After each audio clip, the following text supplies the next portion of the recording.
Hello everyone, welcome to this video, and in this video I'm going to show you how you can clear cache on your Mac computer.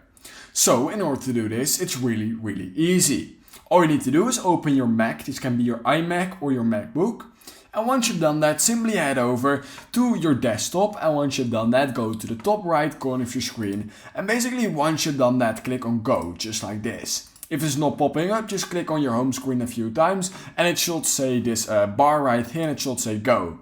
Once you've done that, head over to Go to Folder, just like this.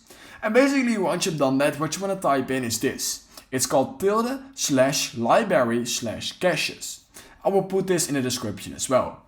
Once you've typed this in, click on enter like this, and once you're right here, what you want to do is click on this little icon right here and make sure to select as list so it's a little bit more organized. Once you've done that, you'll find all of your cache right here.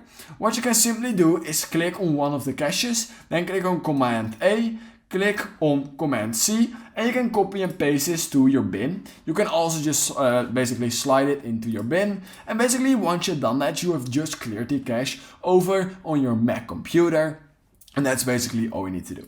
So if you learned something from this video, then please consider liking this video, subscribing to my channel, and I hope I will see you in my next YouTube tutorial video.